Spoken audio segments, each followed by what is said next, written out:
శ్రీ ధనసరి అనసూయ సీతక్క గారు. నమస్కారం sir. Third Telangana legislative assembly స్పీకర్గా మీరు ఎన్నికైనందుకు చాలా సంతోషంగా ఉంది సార్.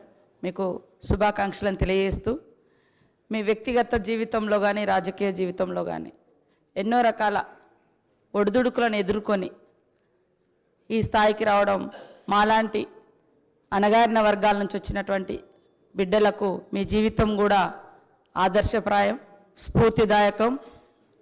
2009లో కూడా నేను ఈ అసెంబ్లీలో ఈ సభలో ఉండడం జరిగింది.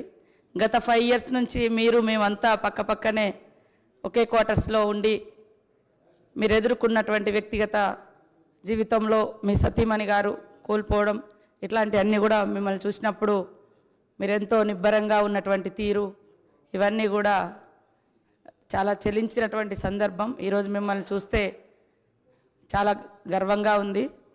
అదే కాకుండా ఒక అణగారిన వర్గాల నుంచి అంచబడ్డ వర్గాల నుంచి వచ్చినటువంటి బిడ్డలు ఎదగాలంటే ఎన్ని కష్టాలు ఉంటాయో తెలిసినటువంటి వ్యక్తులుగా మీ జీవితం మా అందరికి కూడా ఆదర్శప్రాయం.